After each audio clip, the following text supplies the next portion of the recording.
they're about to discover its secret. Notice anything unusual about Santa Carla yet? No. It's a pretty cool place. If you're a Martian. Or a vampire. Welcome to the latest episode of the podcast that wouldn't die. I'm your host, Kevin. With me, as always, is Aaron. Hello. This week, we'll be discussing the 80s vampire classic, The Lost Boys, starring Kiefer Sutherland, Jason Patric, the two Coreys. It's an all-star cast. Goodness gracious me. Jump in. Thoughts and feelings. Dude, I got this new theory. Well, it ain't that new, but I think, since Reagan came into office, all vampires are secretly gay love stories. Well, not always secret. Thank you, Interview with the Vampire. But now, looking back, I think, like, even in the book, most of the time is spent with Jonathan Harker. Lost Boys. So you're saying Lost Dracula? Dracula's a gay love story? I think it is the love that is forbidden to be spoken of. It is the love that happens after dark. It was kept in secret, kept in the dark. And even Lost Boys, clearly this is a love story between Kiefer Sutherland and Jason Patric. This also has a lot of heroin chic going on because Jason Patric seems to be strung out the entire movie. Even before we have to he talk was about a vampire. Yes, we have to talk about this. Before we go too deep, Kevin, tell us about having coronavirus. Is it like being the undead? Tell me more. Ladies and gentlemen, I want you to know, I'm sure my voice sounds like I'm Wheezy from the Jeffersons, by the way, but I'm biting the bullet. I got the Rona designation on Sunday morning, and was it Sunday? Yeah, Sunday morning, and today is Monday, and I'm biting the bullet. It's, you know what, it is kind of like having a bad cold, really, but there are peaks and valleys. You know what I mean? It's like if I have a headache for a while, it sucks, and then the headache kind of goes away for a little bit, like right now, and I'm fine-ish. So it is what it is. Enjoy.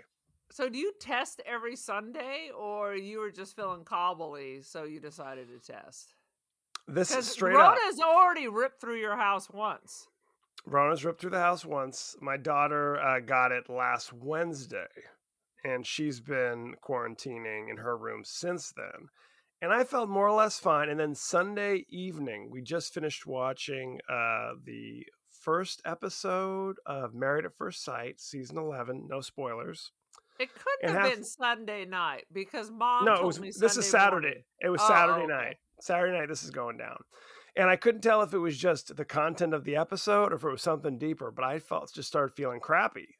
That night I was feeling crappy. Like I was getting the shivers and the sweats and all sorts of stuff. So next morning I'm going in. I'm going to get checked out, and sadly, positive. So bingo. Enjoy. So bingo bango. Who's left in your family who hasn't gotten it now? The two Sour Patch Kids downstairs. I took over my son's room. So now he's on the couch downstairs and Lucy's down there with him. So, and of course, they know I'm sick. So they're helping out. They're not irritating their mother. Good. That's all a lie. The opposite of that is happening. Classic. Yeah, exactly. That's like when I roll into the classroom, I'm like, kids, I just didn't sleep well. Let's just all be cool today. No, that is just there. There's the green flag. Just start climbing the ceiling like the Exorcist. It is. It's like they smell the fresh meat and they attack like a pack of wild dogs. They sense the weakness. They want to remove the wounded wildebeest from the herd. They do. It's a sad situation. Ladies and gentlemen, if you're joining us for the first time, each week we discuss guilty pleasures and forgotten classics from the horror and sci-fi genres with a comedic twist, we hope. That's the goal, anyway. Who's to say if we reach that goal from time to time, but good times. Aaron, give us your 30-second synopsis of The Lost Boys. Freshly divorced family moves from Arizona to a beach community to go live with grandpa. Of course, they're sour as sour can be. I mean, the fact that they uttered the phrase, I want to go back to Arizona when you're clearly at a California beach, clearly shows the trauma they must have experienced. Because who wants to live in fucking Arizona? No offense, our No Arizona offense. listeners. I did live there for 3 years, so I know. This is different than my Florida rants, but never actually been to Florida. But anyway, they meet some cool kids right away.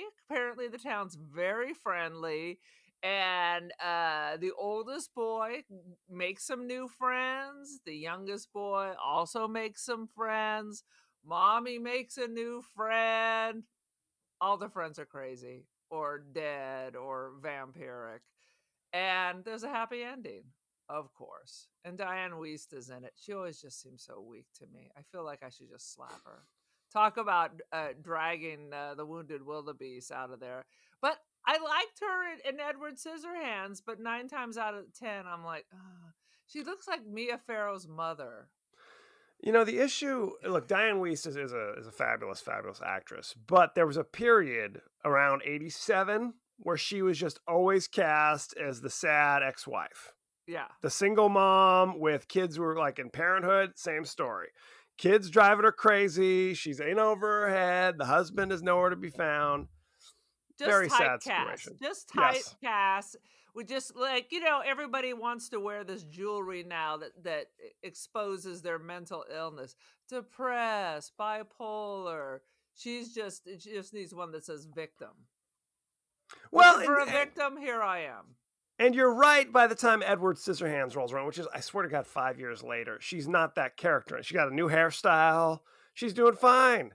She's doing fine. And she was perfect for that role because, Right. but she wasn't a victim in this role, but she was still the mom. She was the Right. perpetual mom. You're not going to see her in the new edition of like Body Heat or whatever. She's always No, like a you're mom. not. That is true. Now, do you remember where you saw this for the first time? Because we've both seen this before, obviously. Maybe a rental. Maybe a rental. I I'm think not I think really that's sure. true. I'm not really. I remember sure. it's been so long, and I definitely saw it about this time. I don't think I saw it in the theater.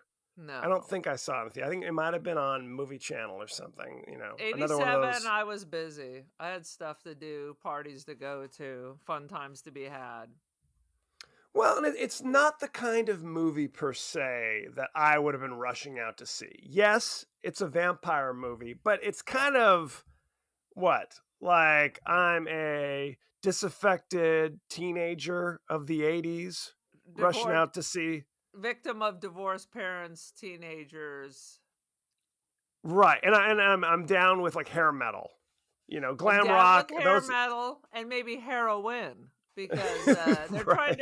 clearly trying to throw in some heroin chic here with Bill and Ted and everybody else.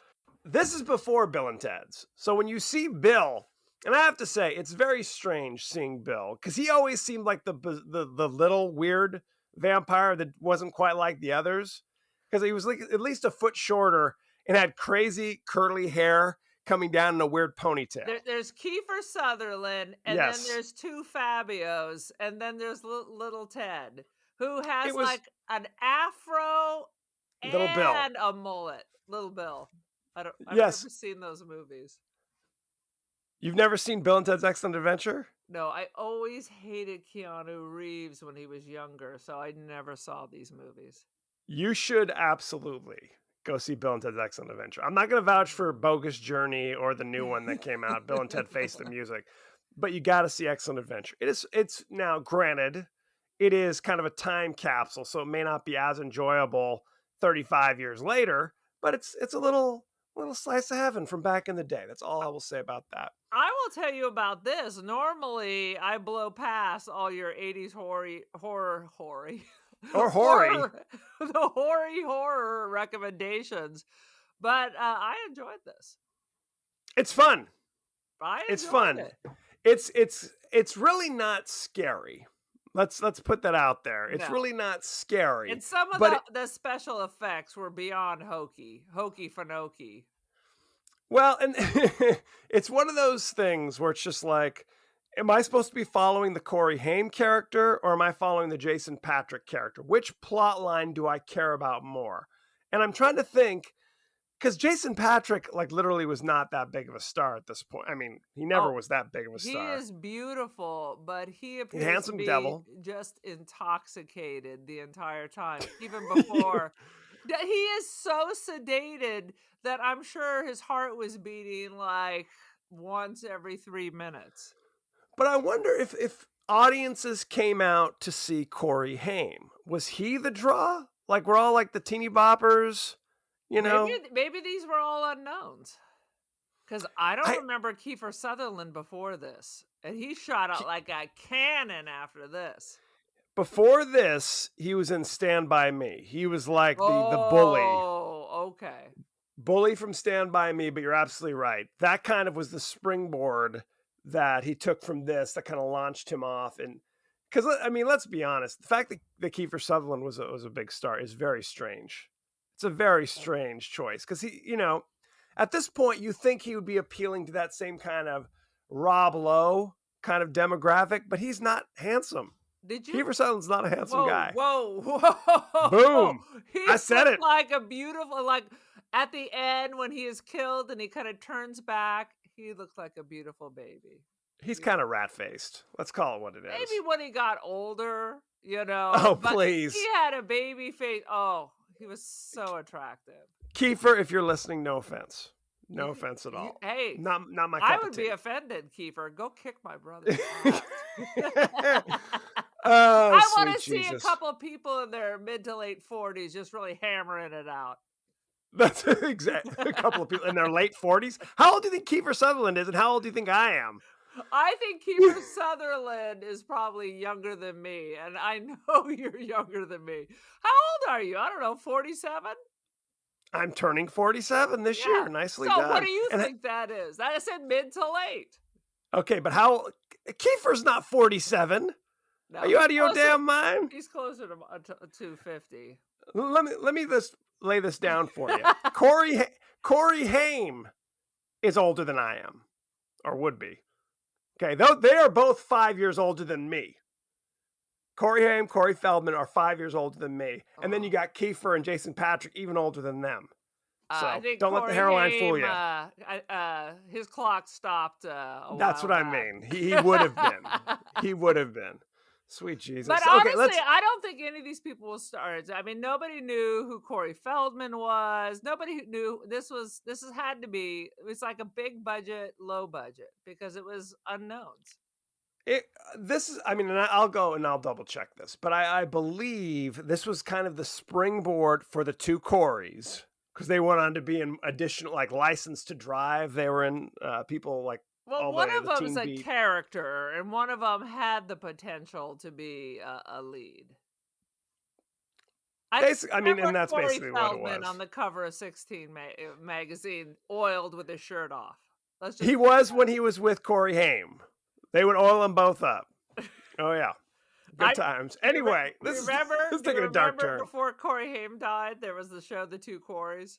Watched every episode. Hell yeah. Absolutely. It was really a sad, we're going off on all sorts of tangents. It's really, if you sad. go watch, what was it on? Bravo? Yeah. I think it was on. It had the smell of Bravo. Well, it was a sad situation because you had Corey Feldman and his, like, playmate wife or whatever in this house, and they're trying to reconnect with his old friendship, Corey Haim, who was having drug issues. Right. And the season 2, and they couldn't have a season 3 because he died soon after season 2. And then Corey Feldman's wife just dumped him when it was clear he wasn't getting any more reality TV shows, which is why he's like a cult leader now. It's the weirdest. What? Google Corey Feldman. Yes. Crazy cult. Yes. He was the voice of reason because he had like gone through the hellfire and had all the same problems that every child star had. Yeah. It was like the voice of reason coming to save Corey Haim. But yeah, that show was sad. It's a sad situation. Anyway, let's get back to the plot here. Good times. We mentioned the vampire gang that live in Santa Carla, which is a fictional place, but it's obviously filmed in Santa Cruz. I mean, it's all Santa Cruz. It's Santa Cruz. Boardwalk. Yeah. And we talked about that they basically look like a Poison cover band. The vampires. I mean, they're all wearing like kind of fancy leather and long hair, and it's It it was kind of reminded a fun. me of like the fake punkers at the high school when I was over at old PSHS, where you can't be a punk if your parents just bought you a $500 leather jacket, and that's what you're sewing That, the patches on. that is true. That's a little known fact. Right, I Good. love Jump it. in. And all these movies, especially this one, where did they find all the pirate gear? Was that at the thrift store? Was that already in the cave? Were they Adamant's backup dancers I before was just gonna became say that. a Yes. vampire? Yes. They fought in the French Revolution. It's hard to know. It's hard to know what's happening, honestly. Were they vampires from way back when? Like, were they in Napoleon's army? Who's to say? Well, Because no, they still because when they died, it wasn't like the old hammer where they turned to dust and blew away. well, they kind of explode. There's a lot of vampires exploding. So I don't know if that means something. I don't know. Who's to say? Good lord. Um, so they're going to stay. Corey Haim and Jason Patrick are going to stay with their crazy grandfather who lives as a taxidermist, like in the forests outside of town. Right. And they go into a workshop, and he's got like crocodiles that it's like, where are you catching the crocodiles here in Santa Cruz? Just out of curiosity. And it's like a mansion. Because little known fact, even Huge. in 1987, Santa Cruz was expensive AF. Well, maybe he's had it since the French Revolution as well. Maybe he's also a vampire. Maybe Who's to he's say? a vampire. They're all swinging. What you got? Jump in. Oh, I just a little off to the side. When I went to that big festival in Pasadena, the Cruel World, the stage's names were The Outsiders, Sad Girls, and Lost Boys. Why was it called Sad Girls? I don't Is that something I should know the reference? I have no idea. I kept thinking, why are these outsiders? And then I remember, I'm like, oh, S.E. Hinton outsiders, not like these are fringe bands. Because that was where the These are the headliners fringe. were. That's where Devo played. I'm like, are they outsiders? Oh, the outsiders. The Outsiders. The Outsiders. Now, where was the Rumblefish? That's what I want to know. Stuart Copeland, dude. See, I can't date a drummer. All that nervous energy would drive me crazy. I would lose my mind. Now, my question is, when you went to the music festival, was there a shirtless, well-oiled saxophone player around a bonfire? Oh my God. Was that He is going a on? meme for the whole world. That was immediately what I looked up. He was like, Yeah. it was just like a day thing but he had performed with like famous people, but someone said more oil. He looked More like, oil? Well, he was dressed. oh, he Go ahead. looked like there used to be that exercise dude that was kind of short, a little bit Tony fat. Little. Tony Little. Absolutely. It's always Yeah, he was concerning dressed like. when you're kind of fat and you're the exercise guru. It's confusing, to say the least. Yeah, the saxophone player, well-oiled, was dressed like something between a professional wrestler and some kind of road warrior type, because there's a lot of chains, a lot of spandex.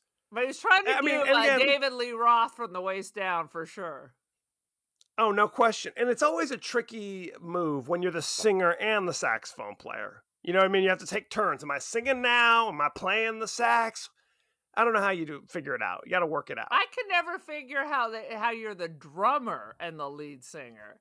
It just seems like be singing like this. I don't know, Phil It's Collins. hard. Tell me how you do it. Phil Collins, Don Henley is another one. Yeah. It's not easy to do. It's not easy to do. And I always talk about saxophone players. If your band has a saxophone player, every song has a sax solo. That's just a rule. Because otherwise, what else are they doing? What else are they doing? Better be a good dancer, I guess. Exactly. They need to bring back rock bands with full orchestras. That's I want kind of an Earth, Wind, and Fire kind of situation. We have a full orchestra. You know what I mean? I want I want 5 trumpeters that go back and forth. Dur, dur, dur, dur, dur, The dur. tickets are Anyway, $1,000 for obstructed view because they got to pay for 50 band members along with crew. that's what you need. You know what's You know that's something? good. Corey Haim's wardrobe was fantastic. These people, I underlined that and circled it. Absolutely, it was crazy. it was crazy. These people should be poor. And he's got the latest of the latest, super stylish. Even his bathrobe, he had like some great Mondrian styled bathrobe. Yes, I mean, Art everything, Deco. yeah, everything was designer for little Corey Haim.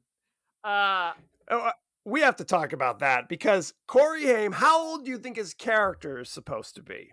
I 5? I assumed high school, but didn't they say he was 11? It's the weirdest thing because Corey Haim, I think, was around 15 or Yeah, 16 and at he this point. looks like that. And yet there's an extended bubble bath scene where he's like playing in the tub. Go get your bath, Corey Sammy. Do, do, do, do, do, do. Where it's like, really? Are you 5 years old? Okay. No, high school, so junior in high school is not doing the extended bubble bath scene. I'm sorry. And we just moved, so I had to have packed that to bring with me. Yes. Yeah. The bubble, Mr. Bubble No. is basically what he's rocking out with while he's singing, like he's, combing his hair with the suds. It's just like, maybe he's special. I mean, I'm not here to judge. I don't know what the story is. It's all very peculiar. One thing that I noticed that was when they rolled in, and this made me laugh because it took me to the Wayback Machine. They were complaining about there's no TV, which means no MTV. No MTV. Remember, there was a time that MTV was so important. That's if you liked music, it was an essential. I don't know why you had to shout that at me. You just because MTV is such a nothing, nobody even thinks about it or watches it. As far as I know, no one even watches it anymore. Whereas back in the day, the moment you woke up, you turned that mother on. It was important because, Well, I mean, especially where we lived, absolutely. where there was only one station that played any kind of rock, and it certainly wasn't playing new wave. So if you wanted to hear music, current music, you had to see it. Plus the videos, it was a phenomenon. So as soon as he said It was that, I was huge. like, oh yeah, I remember that. Like we'd wait for Michael Jackson's Thriller. It was going to be released at 12 noon on a certain date. Everybody were just sitting there. Shh, everyone be quiet. Absolutely. Well, here's the thing. I got to remember, I was like, 5 when the 80s rolled around. So I'm trying to watch my Nickelodeon, and I had older, angry sisters hitting me and changing the channel to MTV. There was It is. Kevin. There were so many beautiful British men, probably gay, with black trench coats, with beautiful voices, and you were trying to watch Nickelodeon, brother. You need to go to the back room. It's like there were so many other options. We didn't have like 15 TVs in every room. And let me tell you, Mr. Wizard, also a handsome guy. Give him a chance. Mr. Wizard is from Nickelodeon. Okay. Good times. Thank you. Good times. But you're right. It was a phenomenon. MTV. Now you're right. I don't know if anybody gives a damn about MTV anymore. I mean, then for a while there was like VH1, and then they started having game shows, but after a while nobody gave a shit. But it was a thing for sure. Right. You can't stress what it is with music on demand now, where I can go on Spotify and type up any album and just listen to it for free. Absolutely. It's a different YouTube. world. Yeah. It's a different world. Well, somebody made this point to me, which is very upsetting. There's no such thing as Saturday morning cartoons anymore. Yeah. Does not exist because it's all on demand. We can watch it anytime you want. I remember being irritated if I slept in and I missed the Saturday morning cartoons. 100%. There's some things to be said about certain things. Like, you look forward every year for certain movies. Wizard of Oz would only be on around Easter time. There are certain movies that if you weren't home with your butt in the seat, you were going to miss it and you're going to have to wait a whole year to see it again. Right. Now, same with like Sound of Music. I don't know why Sound of Music and Wizard of Oz always seem to pop up around Easter time. But now, nobody knows anything. We have a lot of bullshit knowledge only because there was nothing else to watch or do, so we just watched random stuff. This is why we have such random knowledge. It is sad but true. Let's talk about the plot a little bit here. There's the scene where Jason Patrick has been invited down into the vampire's lair. And early on, I mean, because he was attracted to Jamie Gertz. He saw her across the crowded bonfire and had to hook up with her. But you think that she's like belongs to David, to Kiefer Sutherland. Right. And you think there's some kind of tension between them. But very quickly, Kiefer Sutherland's like, "Hey, why not hang out with us?" It's like, why did he change his mind, and why did he try to invite Jason Patrick into the group? It just seemed like a bizarre left turn. Theory. One. Oh, okay. Love. Well, it was flirty fishing, like the Manson family and all the cults, so they have a little chicky do out. But clearly, yeah, this is a relationship about the two men. Seems like it. Yeah. Doesn't it? That's what I'm saying. That's why I'm starting to think that really all this kind of vampire, I mean, I'm not the first to invent this, but the connection between like kind of that heroin chic, homosexual gentleman. I don't know why the lesbian. You keep saying heroin chic. I didn't catch that at all. Other than they're vampires. They got the unhealthy parlor. I mean, Jason Patrick's not that thin, but they all got that Iggy Pop thing going. They aren't scratching their arms or, "Hey man." Oh my God! None of that. It's not Dave Chappelle doing his crackhead thing. I'm saying right. It's a sedated, slow motion gay love affair. Now let me hit you with this. So they go down into the hotel, and David sends little Bill out, and he says, "Go get some food." He's gone for 30 seconds and immediately reappears with Chinese food.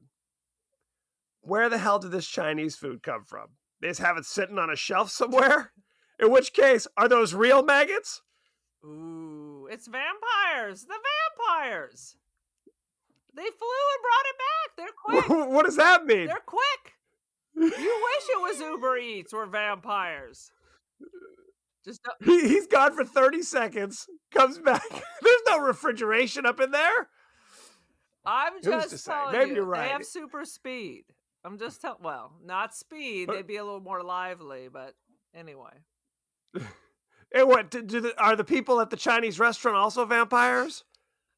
They also could whip it up. Hey, I got some chow mein. They said the whole town's full is just dirty with them, so it's possible. It's possible. Can we also talk about how this is true? You know what? Check. Can we also talk about how Jason Patrick is very susceptible to peer pressure? When they're on top of the train tracks and the dudes he literally just met that night are climbing down and hanging from the underneath the train, he's like, "I guess I got to do this too." Really? I think that's where I say, "I bid you adieu, my good sir," and I'm out of here. It's a combination of Kiefer Sutherland's pheromones and the heroin. He is under Kiefer Sutherland's stank. Interesting. And quite frankly, it did slip. He just didn't do a trust fall. They're hanging there. I mean, and then the train is shaking him. I don't know what his plan was anyway. Even if they were, if he wasn't a vampire, what was his plan to get up in the first place? Who the hell knows? This is a little known fact. But I do work with high school age boys. They're kind of stupid. Let me just put that out there. They're kind of stupid. There are multiple scenes where the heroic 15-year-old Corey Haim and his buddy, the other guy. It's very sad when you got Corey Haim, Corey Feldman, and the other guy. Whose name must never Um, be spoken again. He was in another movie we did, by the way. I looked this What up. was he in? Do you know what other movie we? He was in The Blob. Oh. Do you know who he was in The The Blob? Blob? He was the Blob. he was the older brother who was like the usher at the movie theater. He's in The Blob for, I swear to God, 5 minutes. I get that. Okay. Yeah. I get that. All right. All right. That's him. Very sad. Evidently the two Coreys were not hanging out with him as much. It's very sad. He could have been on the cover of Teen Beat or whatever, Tiger Beat. I don't have a lot of complaints. There's some strange things. Did you notice that like there was one dude with his girlfriend and they stole a bunch of comics from the Yes. Frog Brothers? Yes. And the girlfriend is laughing hysterically that at down. Sad Sack. First Look, of all, did they even make that? Isn't that like a World War II comic? she stole an expensive And one. I'm telling you, it's more heroin. I've been to Santa Cruz. Quite frankly, it doesn't look that different. No, it doesn't. It doesn't. No, I wrote it down. I'm like, I can't imagine that there's a comic book that's that funny. That she's like hysterically laughing. Ha ha ha ha ha. It's like, please. It's like Train Spotting. It's always heroin with you. It's always heroin. I'm trying to run a thread of heroin and homosexuality through this whole thing. Eventually, you will agree with me. I will not. Anyway, there's the scene. Okay, so Diane Wiest is inviting her boss from the video store. I guess they didn't have to run that by HR that they're dating, but anyway, over for dinner. And Jason Patric answers the door, and her boss says, "Hey, you're the man of the house, so I'm not coming in unless you invite me." He's not the man of the house. Do you know who the man of the house is? This is Grandpa's house. The grandfather. This is Grandpa's house. I don't. As long as anyone invites you, I think is how it works. I don't know. He made a point to say that, and that ignores the whole fact that later in the movie, the other vampires just show up. No one invited their asses in. They're like, "I'm coming in anyway." Yeah. It makes... Well, maybe that it wasn't a vampiric thing. He was just trying to suck up to Jason Patric. He was just being who polite. was already high as a kite and was stumbling out the door. He was already... Oh. He was on drugs the entire time. I'm just saying the character. I don't know what Jason Patric's up to. I'm just telling you that he was never clear-headed and normal in this entire film. When Corey Haim is the voice of reason, you're in trouble. That is true. I will stipulate that. Another question I have is, if you shoot an arrow into a speaker, will that cause an explosion?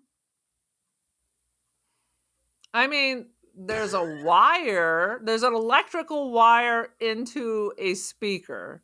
Maybe it's the mix of slight electricity with vampire juice. That'll do it. Maybe it's just it's a bad combination. It's like vinegar and baking soda.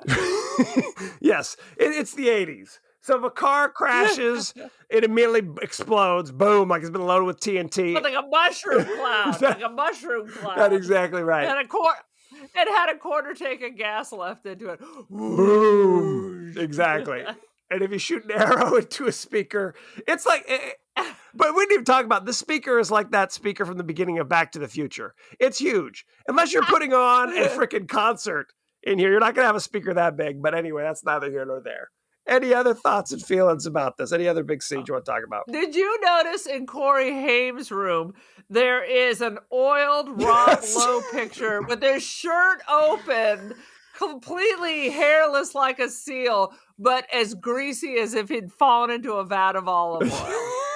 Yes, I did notice that. I think even the first button was undone. That was how they did it back in the day. It was more that he was basically wearing a shirt that was not buttoned at all. It was kind of like...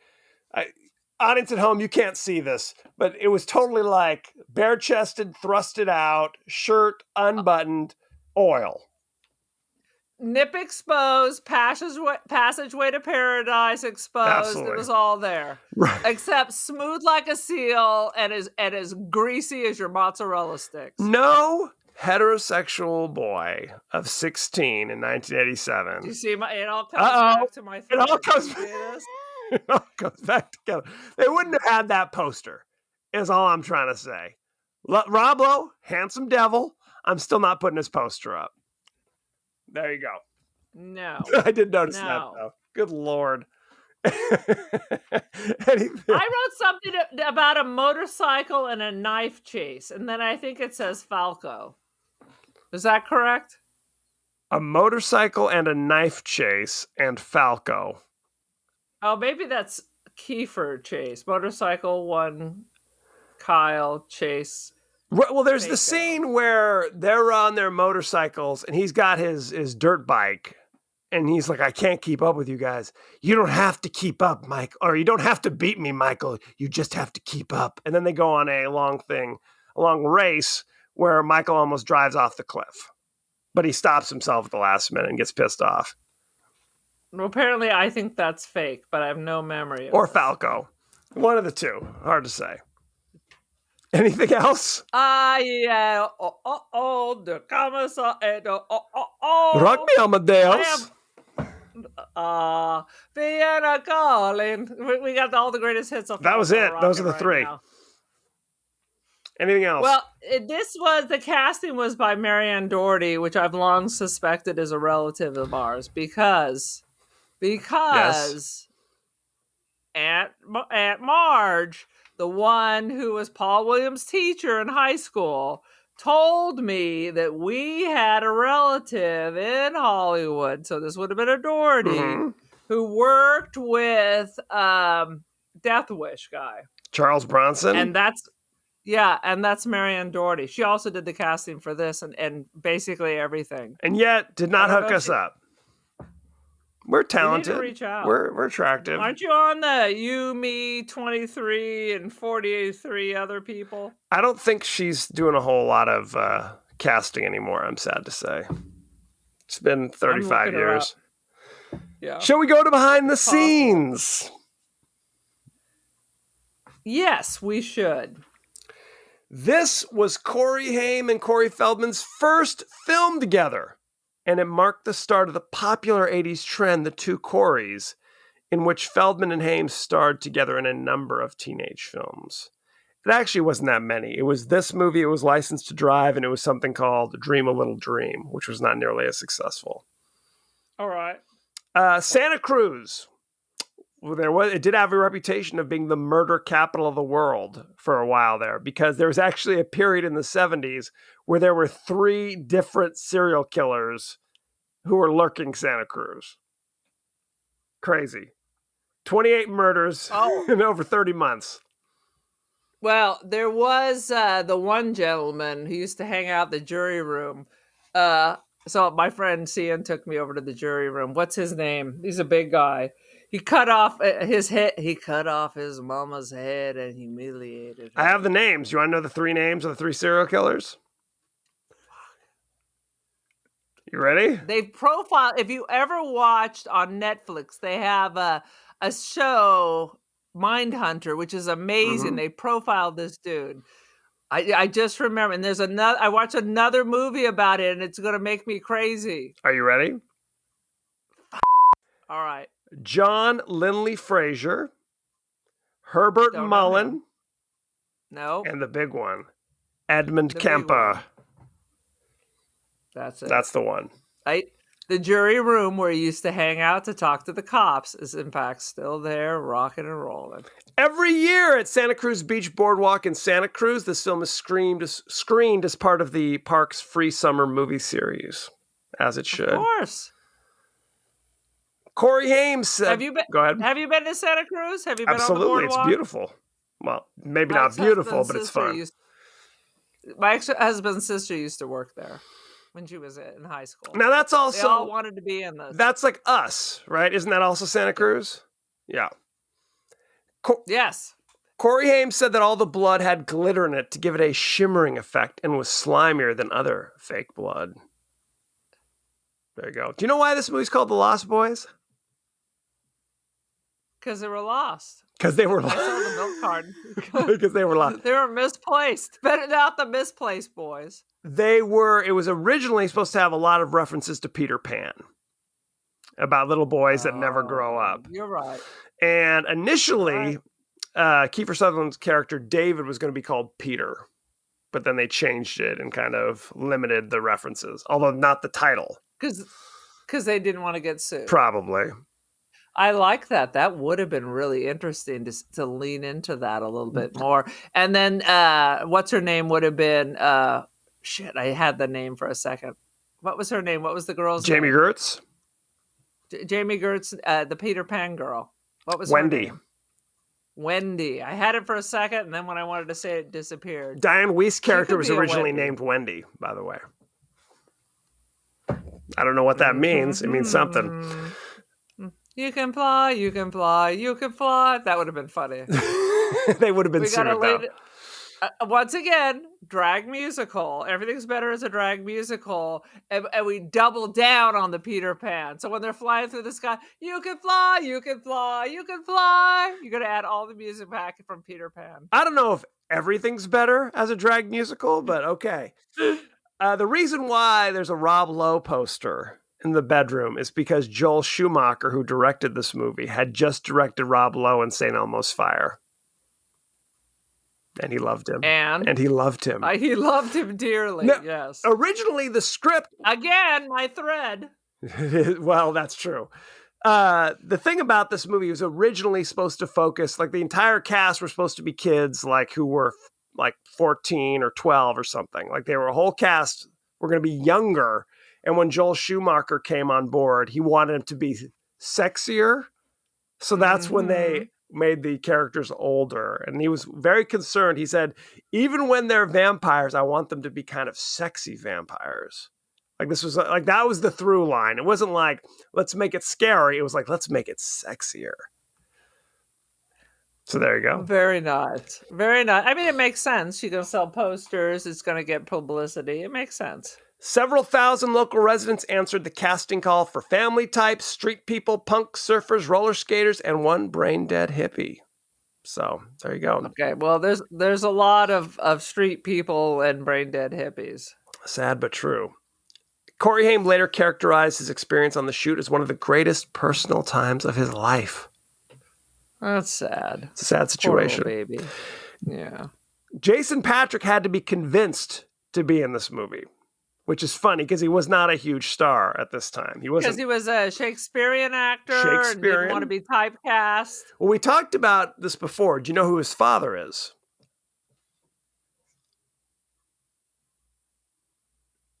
But Are you thinking, or you've got into a fugue state? What is happening? I'm like, Patrick Henry. I'm like, no. It's Patrick Henry. That's exactly right. His father, I'm just going to move this along. People have lives to live. His father is Jason Miller, who we know was in I don't know. The Exorcist. Barney Miller? Yes, Barney Miller. He was the priest in The Exorcist. Who? Which priest? Okay, one is Max von Sydow, and the other is Jason Miller.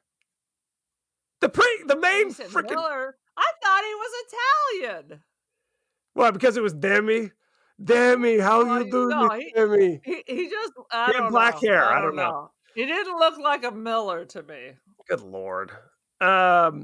Jamie Gertz was cast in this movie. I'm just moving on. Because Jason Patric had been in a movie called Solar Babies the year before with her, and they were kind of a romantic couple. And we haven't reviewed that? Solar Babies. We got to check out. Write it down. It was produced by Mel Brooks, of all people. Good Lord. Oh. Check it out. Oh dear. This movie is the movie that invented the phrase to vamp out. So there you go. This is the first movie where like vampires are like beautiful creatures, but when they become really vampy, then their features kind of change and become spooky.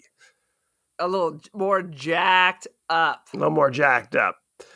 Oh yeah. Everybody wanted to be the sexy vampire after this. It was all bomber jackets and expensive fangs on Halloween and slicked hair. When asked why he did this movie, Joel Schumacher simply stated, vampires are hot. They're the only erotic monsters. Frankenstein is not hot. He's right about Frankenstein is not hot. It's a sad situation. Poor Frankenstein. He gets a bad rap. It's not his fault. Shall we talk about the cast? Lay it on me. We've got Jason Patric, who played Michael. You know him from Speed 2 Cruise Control, the horrendous sequel. Oh, no. Do not. He was in The Lost Boys, The Losers, and Sleepers. You saw that movie with Brad Pitt. No, I saw Woody Allen movie called Sleeper. That's a different movie. That's not related, as far as I know. Corey Haim played Sam, the younger brother, who died 12 years ago. Good Lord. Wow. You know him from Lost Boys, License to Drive, Lucas, and Silver Bullet. Boom. Poor little Corey Haim. Very R.I.P. Diane Wiest played Lucy. You know her from The Birdcage, Hannah and Her Sisters, Bullets Over Broadway, and Edward Scissorhands. That's her best, Edward Scissorhands. I've seen all the other movies. Kiefer Sutherland played David. You know him he was from fantastic. You know him. He was bang. He was in 24. He was in Phone Booth, Mirrors, Melancholia. You know those, do you? No, that's a great name for a band, though. He has kind of an interesting career because he was bang in the late 80s. And then into the early 90s, there was a little bit of a dip where by the mid 90s, he had to play like the third racist in A Time to Kill. And basically was just kind of hanging around. And then he got 24 where he played Jack Bauer. And then that kind of popped him right back up again. I never saw that. Was that great? 24 was great. Good times. Now what is he doing? Not much. He's doing some things. Jamie Does he look Gertz. just like his dad now? Yes. He plays his dad's stunt double. It's true. Jamie Gertz, you know her from Twister, The Lost Boys, something called Still Standing, which was a sitcom. She was in 16 Candles, I guess. I don't remember her in 16 Candles. I don't remember that either. But I always did. I remember her for some Square Pegs. Square Pegs. is the thing. Absolutely. Corey Feldman played Edgar Frog. You know him from Stand By Me, Lost Boys, The Goonies, Friday the 13th, the final chapter. Not a final chapter. That's the final countdown. Joel Schumacher was the director. He died 2 years ago. You know him because he directed Phantom of the Opera, Batman and Robin, Phone Booth, 8mm with Nicolas Cage and Lost Boys, among others. You skip Edward Herman. Would you like me to say Edward Herman? I can. Edward Herman, because he was the father in the Gilmore Girls. And then he died. And then the Gilmore Girls got really sad because they had to address that. Edward Herman, you know him from Overboard, Lost Boys. He played FDR in the movie version of Annie. He was in Intolerable Cruelty. He played Max, which the name they say came from Max Schreck. Do you know who Max Schreck is? Count Orlok. Count Orlok from the original Nosferatu. I think that's it. I don't do the entire cast. I just pick and choose who I want to do. He was the father in Gilmore Girls. That's all you need to know. Which most triumphant role? He was Lorelei's father? Lorelei's father. Got it. Not Lorelei's daughter. What was Lorelei's daughter's character's name? He was definitely not Lorelei's daughter. Her daughter was Rory. Rory, that's what it is. Alexis Bledel. That is true. Lost Boys currently has a 75% fresh on Rotten Tomatoes. The audience gave it 85%. Shall I look at top critics? Yes, I think you should. Well, I'm glad you asked. Let's see what we got here. Always takes me a good half an hour to log in here. Okay, here we go. Peter Bradshaw gave it 4 out of 5. The Lost Boys, in its artless way, asks us to consider that being forever young isn't a sweet Edwardian evocation of innocence, but a pure vision of hell like vampirism. There you go. Peter Travers of People magazine says, "It's often sloppy and thinly plotted, but this is, after all, a summer movie. And if it's nothing to really sink your fangs into, it's often very funny." There you go. Roger Ebert, 2.5 out of 4. That's considered a rotten. "When everything is all over, there's nothing to leave the theater with. No real horrors, no real dread, no real imagination, just technique at the service of formula." Boom. What do you say about that? Interesting. What is I your gotta tell rating? you, what did you think I was gonna say before I rolled in here today? Did you think I would hate it? I didn't think you would hate it. Because I don't think this is a hateable movie, honestly. I think people could watch this and be like, not my favorite, but I don't think anybody would watch it and be like, oh, this is awful. I can't, how dare you subject me to this? I didn't think you would say that. What are your thoughts? love I it. think that this is right below the Goonies as far as these big 80s ensemble casts. The Goonies, of course, is better than this, but it's the same kind of ensemble thing. They were really doing better work at this point in the 80s versus Silver Bullet and some of the other claptrap that we've discussed here. Yes. So, are you ready for my ratings? Lay it on me. I'm going to say 3.96 well-oiled Rob Lowe's right before he broke Melissa Gilbert's heart out of 5. That sounds about right. I'll give it 3.5 explosive arrows into your speaker system. I can't do a 4. I can't do a 4 with it. No. But it's, it's better than a 3. It's better than a 3.5. It's fun. It's really light. I mean, I think there's only one scene where it's like people get like really attacked by vampires. You can almost watch it with like your whole family, almost. It's not offensive. Depends who your family is, I guess. That is true. If you're with the Manson family, they'll love it. No, it's fun. It's fun. It's light. It's not particularly scary. You can definitely go back and appreciate all the 80s fashion. There's a lot of 80s music in this as well, which I enjoyed as well. Echo and the Bunnymen sing "People Are Strange." They covered Jim Morrison's song. So there you go. Echo and the Bunnymen were supposed to appear at that festival I went to, but then they didn't get a visa at the last minute. But they are touring right now. Are they the Lost Boys or are they the Sad Girls? They would have been an outsider because they were one of the headliners. Oh, well, there you go. Good times. Boom. So I would say if you haven't seen this for some bizarre reason, I would say definitely check it out. It's fun. It's not drop everything and go see it, but it's fun. That would be my point. I agree with that. And it's still, there's a couple of weird, Edward Herman special effect was ridiculous. I almost laughed out loud. It was so stupid. I mean, did they not see how stupid that was? They said that the facial thing that they put on him when he becomes a vampire was made to look like Joel Schumacher for some reason. Oh. Joel Schumacher's like, what that looks a little bit like me. They're like, what do you mean? I think that's kind of funny. Not funny. That's kind of funny. I like that better that you've said that, but it still looks goofy as Well, and even Edward Herman, I think he's wearing his shoulder pads, a members only jacket with double shoulder pads. It was fantastic. Again, he has a video store. It's the weirdest. On the boardwalk. On the boardwalk. It's a strange fashion choices. When he turns around and he's a weird vampire, he says like something to Lucy and then like sticks his tongue out at her and goes, ah. It's like, what are you doing? That's a little weird sexual reference there. It's all weird sexual references as far as Aaron is concerned.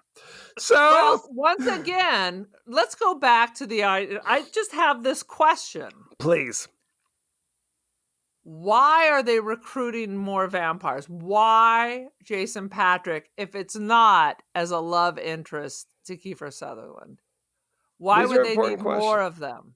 Well, I think now that I'm sitting here, I read somewhere that the reason why there's a little kid vampire is to keep Jamie Gertz wants to bail. Like she's a half vampire. We didn't even talk about Interview with the Vampire. That's the Interview with the Vampire. Same thing. So do you think maybe that's why, to keep her from leaving and he knows that she's got a thing for Jason Patrick. If I turn him into a vampire, then she'll have to stay.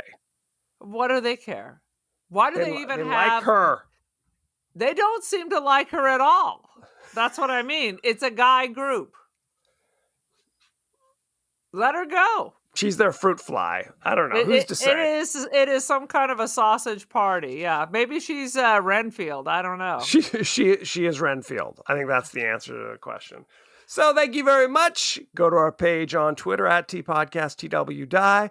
Go to our page on Facebook at The Podcast That Wouldn't Die. Aaron, are we on Instagram? What's happening? We are on the Instagram. We are. Get ready for it. We are The Podcast That Wouldn't Die on Instagram. Ooh la la. You can also email us at thepodcastthatwouldn'tdie@gmail. We're on Apple Podcasts, Spotify, anywhere the finer podcasts are available. So don't forget to like, share, rate, and review if you will. Aaron, You will. It's not a question. You the will. power of Christ compels you. Aaron, what is your social media? I got much media, and much of it's social. I am, speaking of cults, I am the cult of Aaron. I'm gonna go out and friend Corey Feldman's cult right now. Check it out. Check it Enjoy. out. I'm like Costanza. How come they've never tried to recruit me? Can't stand ya. Can't stand you. I am also, please don't feed the pigeon. I'm on the Twitsker. I'm not on the Twitsker that much, but, and then I have, my art is available on Artsy, Aaron Doherty, and First Dibs, Aaron Doherty. Buy yourself a picture of Kevin. Please. Give it to your father for Father's Day. That's the gift that keeps on giving the whole year long. So check that out. Next week, we'll be discussing the zombie comedy. Spoiler alert. It's called One Cut of the Dead. Check that out. You can find that on Shudder. It's on AMC Plus if you have a subscription. Otherwise, you'll just have to pay $2.99 or whatever. I've never heard of this. Where did you get this? I saw it on Joe Bob, and it's new-ish. It's come out the last 5 years, I believe, and it is dynamite. It is so good. So check it out. All right, I'm excited then. It'll be good. It'll be really good. So check that out. Send us any of your thoughts and feelings, comments, and questions, and we might just talk about it on the show. Good times had by all. So thank you very much, and be well. Hey kids, I need you to contact Kevin on the Twitsky because he is fighting doing Andy Warhol's Dracula. Also, the classic Hervé Villechaize movie, The Forbidden Zone. So I think we need to do some grassroots lobbying.